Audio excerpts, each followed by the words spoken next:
సీనియస్ వార్తలకు స్వాగతం. నా పేరు జగన్నాథ్ రెడ్డి. విత్తన గణపతిని పూజిద్దాం, పర్యావరణాన్ని కాపాడుకుందాం. బీసీ కమిషన్ మాజీ సభ్యులు నూలి శుభవ్రత్ పటేల్. ఎన్ఎస్పీ ట్రస్ట్ ఆధ్వర్యంలో విగ్రహాల పంపిణీ. గణపతి భక్తి చాటితే వృక్షం సమాజాన్ని నడిపిస్తుందని బీసీ కమిషన్ మాజీ సభ్యులు నూలి శుభవ్రత్ పటేల్ అన్నారు. గురువారం పట్టణంలోని ఎన్ఎస్పీ ట్రస్ట్ కార్యాలయంలో విత్తన గణపతి విగ్రహాలను మాజీ మున్సిపల్ చైర్పర్సన్ కోట్రిక విజయలక్ష్మి, హిందూ ఉత్సవ సమితి అధ్యక్షురాలు తాటికొండ స్వప్న, ఎన్ఎస్పీ ట్రస్ట్ చైర్పర్సన్ శివానితో కలిసి పంపిణీ చేశారు. ఈ సందర్భంగా వారు మాట్లాడుతూ గ్రీన్ ఇండియా ఛాలెంజ్ హరితసేన వ్యవస్థాపకులు మాజీ రాజ్యసభ సభ్యులు జోగినిపల్లి సంతోష్ కుమార్ చేపట్టిన పర్యావరణ పరిరక్షణ కోసం విత్తన గణపతి విగ్రహాలను పంపిణీ చేయడం జరిగిందని తెలిపారు. విత్తన గణపతిని పూజించి పర్యావరణాన్ని కాపాడుకుందామని పిలుపునిచ్చారు. పర్యావరణ పరిరక్షణ కోసం ప్రతి ఒక్కరూ మట్టి వినాయకుని ప్రతిష్ఠించి పూజించాలని సూచించారు.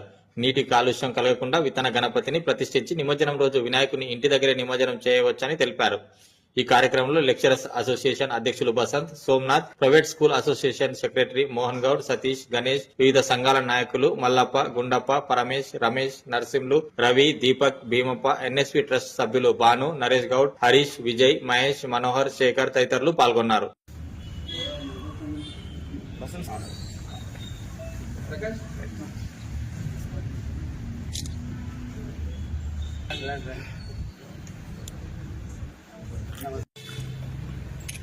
అందరికి ఒక్కొక్కరిని భీమాన తీసుకుంటారా తీసుకుంటారు. కింద విగ్రహాలు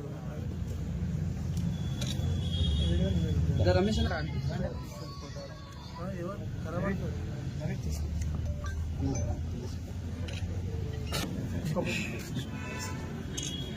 గంజ అసోసియేషన్ మళ్ళీ అక్కపక్కతో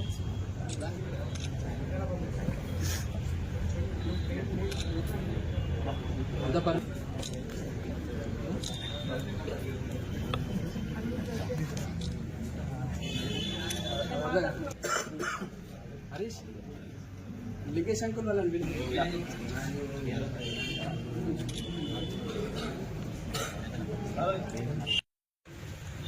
మా విజయలక్ష్మి నా ఫోటో ఉంది బేట పట్టుకోండి సార్. ఇక మీ దగ్గర అక్క అక్కడ చూడండి.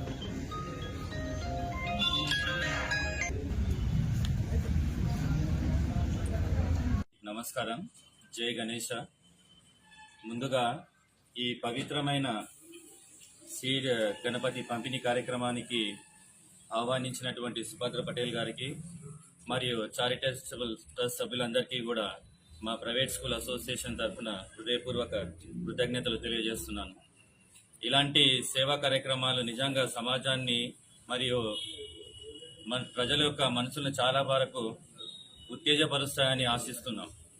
ఎందుకంటే ఈరోజు మనం అందరం ఇక్కడ వచ్చింది కేవలం విగ్రహ పంపిణీకి మాత్రమే కాదు, సమాజం లోపల మన యొక్క బాధ్యతను గుర్తు చేసే విధంగా మనమందరం కూడా ఇక్కడ రావడం జరిగింది. అంటే ప్రకృతిని రక్షించడం కానీ, భావి తరాల భవిష్యత్తుకు పచ్చదనాన్ని అందించే విధంగా మనవంతు తోడ్పాటు అందించాల్సిన ఆవశ్యకత మనకెంతైనా ఉంది. కాబట్టి మనకందరికీ తెలిసినటువంటి విషయం, మన భారతదేశం అనేది పండుగల పండుగ. మన భారతదేశంలో ఎన్ని పండుగలు ఉన్నా కూడా ప్రతి పండుగ కూడా మనకు ఆనందాన్ని అందిస్తూ ఉంది. అంతేకాకుండా ఈ పండుగ వెనుక ఉన్నటువంటి ప్రతి బాధ్యతను కూడా మనకు గుర్తు చేసే ప్రయత్నం మాత్రం చాలా వరకు చేస్తూ ఉంటాయి. అంతేకాకుండా ఈరోజు సుభద్ర పటేల్ చారిటబుల్ ట్రస్ట్ ద్వారా నిర్వహిస్తున్నటువంటి ఈ సీడ్ గణపతి కార్యక్రమం మనందరికీ కూడా ఒక బాధ్యతను గుర్తు చేసే ప్రయత్నం చేస్తుంది. ఏమిటి అంటే, ఏదైతే ఈరోజు మనం మట్టి గణపతిని మనం పూజిస్తూ ఉన్నామో, ఆ మట్టి గణపతి పూజించిన తర్వాత మనమందరం కూడా నిమజ్జనం చేయడం జరుగుతుంది. అలా చేసినటువంటి ఆ నిమజ్జనం అయిన తర్వాత దాని లోపల విత్తనం ఏదైతే ఉందో అది నేల లోపల నాటడం, అది మొలకెత్తి చిన్న చెట్టుగా మారడం, ఆ చెట్టు నుంచి మనకు నీడ రావడం, ఆ నీడ ద్వారా మనకు అదే విధంగా ఆక్సిజన్ అందించడం, అది తరాలకు సమాజాన్ని రక్షించే విధంగా కూడా ఉపయోగపడుతుంది. కాబట్టి ఇది కేవలం ఒక పూజ మాత్రమే కాకుండా ఇది ఒక సామాజిక విప్లవంగా, ఒక సామాజిక బాధ్యతగా, ఒక యుద్ధంగా మనం తీసుకుపోవాల్సినటువంటి అవసరం ఎంతైనా ఉంది. అంతేకాకుండా ఇది ఒక మనకు జీవన విధానంగా కూడా గుర్తు చేసే ప్రయత్నం చేస్తుంటది. కేవలం ఈ రోజు మనమందరం కూడా గుర్తించుకోవాల్సినటువంటి విషయం ఏంటిది అంటే, మట్టి గణపతి అనేది మనకు భక్తిని ప్రసాదించవచ్చు, కానీ దాని లోపల ఉన్నటువంటి విత్తనం మాత్రం సమాజాన్ని రక్షించే విధంగా ఉంటుంది. కాబట్టి మన సమాజంలో ఉన్నటువంటి ప్రతి ఒక్కరు కూడా, ఎవరైతే ఇక్కడ ఆసీనులైనారో ప్రతి ఒక్కరు కూడా బాధ్యత తీసుకొని ఈ మట్టి గణపతిని మన తాండూరులో ప్రతి ఒక్కరు కూడా ప్రదర్శించే విధంగా చర్యలు తీసుకొని, ఈ వినాయక చవితి అయిపోయిన తర్వాత ప్రతి ఒక్కరు కూడా తాండూరులో ప్రతి ఇంటికి కూడా ఒక చెట్టును నాటినట్టయితే మన తాండూరు పట్టణం మొత్తం కూడా పచ్చదనంతో నిండిపోతుందని తెలియజేసుకుంటూ నాకు ఇచ్చినటువంటి చిన్న అవకాశానికి మీకు అందరికీ